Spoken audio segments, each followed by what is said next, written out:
Hello, everyone, and welcome to Royalty, a Guelph Royals podcast where you get the opportunity to get to know the roster and everything that has happened with the team. I'm Teresa Skubik alongside my co-host Ryan Eakin, and today we are going to discuss the week and what a week we had. We also have a crazy upcoming week, plus we're going to bring on a special guest as per usual. But first, we'll get into the week that was. The Royals dropped a couple of close contests to the Welland Jackfish over the weekend before a tough loss to the Kitchener Panthers on Sunday. Ryan, what do you make of these games? Yeah, it was a tough week early on, losing a couple close games to the Jackfish, and then they got blown out Sunday against Kitchener. But right now, it's just a matter of everything falling into place for this team. I mean, you look at the pitching side; they're still without Claudio Custodio, who is the best pitcher in this league. Once he arrives back in this upcoming July, that's going to be a big addition for this team. There's still a couple top bats that have to get healthy. Justin Otursano, Josh Garton; those are massive bats that once this team adds those guys to the lineup, it's going to make a massive difference. So yes. It's not been a great start for this team this season, but lots of reasons to believe they can turn it around. Well, definitely a lot of things to look forward to as the season progresses, but we do have a busy week coming up beginning on Tuesday when we host the Brantford Red Sox before having a home and home on the weekend with the Barrie Baycats. Ryan, how important are these games for us?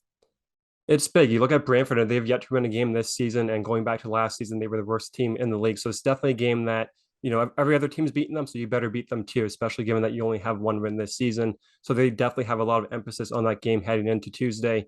And they look at that home and home with the Baycats. The Baycats are kind of in the same spot as Guelph right now. They're without some of their top players. They've been dealing with a lot of health issues. So you want to catch them at a bad time, just like teams have caught Guelph at a bad time. So it should be interesting to see how these three games play out because it's a busy week against some pretty decent teams.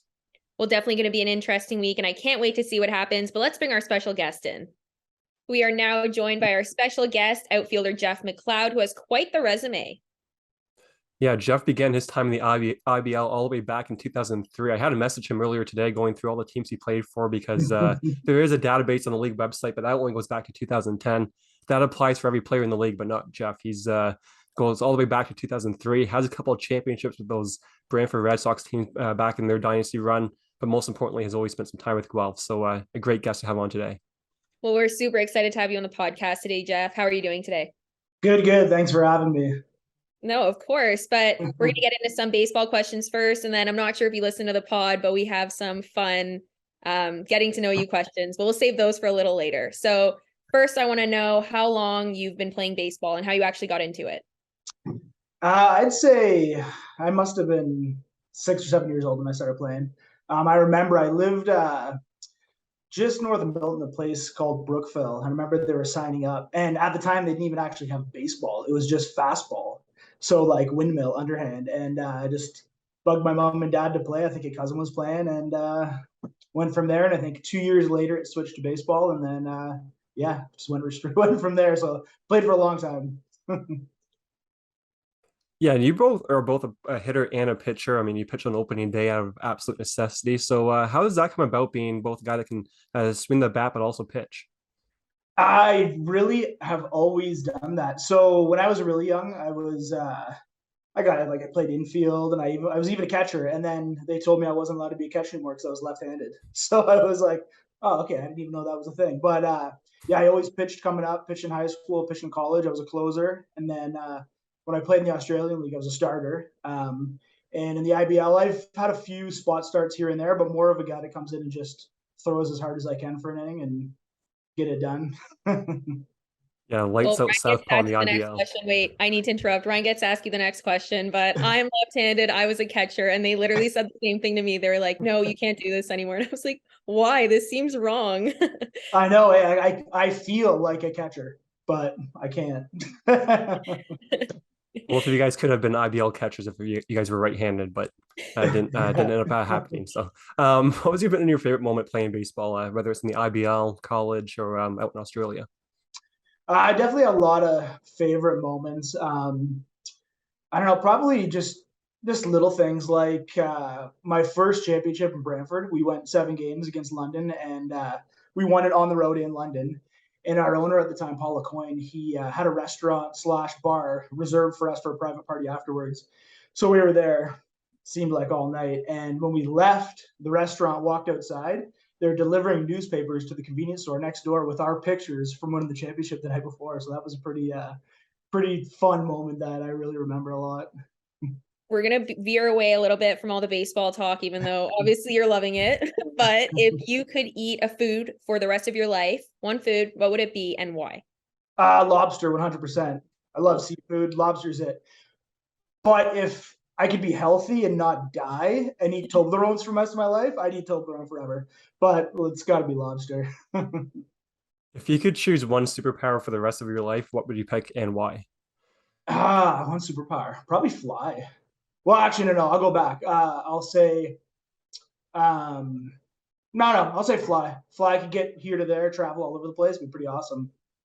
Fly around the When it base comes, stuff. Yeah, exactly. yeah, Jeff is known to be an absolute speedster on the bases and always has been one of the fastest guys in the league the last few seasons. So he already has that superpower down pat. What's the last what's the last TV show that you've been binging? The last one that I watched. I don't know if it's the last one, but I really like the show Narcos. I've watched it probably 3 times. Just I don't know, South America. Just like it just feels like the last frontier to me, and it's just the whole story of how everything built up there is crazy. It's probably the last one I'd say for sure. If you like that kind of stuff, I would definitely recommend watching Queen of the South. It's so good. And the main character's name's Teresa. So I'm a little Nice. I I would will. maybe recommend that. But Nick, Nice. what emoji do you think you use the most? That I use the most. Probably just thumbs up. Like nothing too crazy. Probably thumbs up. Like it's a lot easier than giving an elaborate answer, being like, "Yes, I can do that. That'll be good." No, just give you a thumbs up. Good to go. Some people think that's sassy though. You got to be careful with just the thumbs up. I don't know. Right, My mom right. sent me it and I'm like, I don't know about that. Give me a response. I'll keep that in mind. If you could make one rule that everyone had to follow, what would it be and why? Hmm. Uh, Maybe just everybody has to get out of my way when I'm driving places, so I can have a clear path, like a police escort everywhere I go.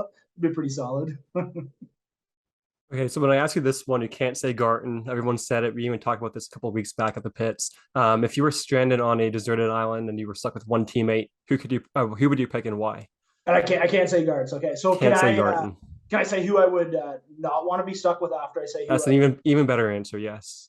Okay, so I'll tell you who I would be okay with being stuck with. I'd say I'll take Ben Reed just because it'll be entertaining for me just to mess with him, and I think I could get him doing a lot of the work for me.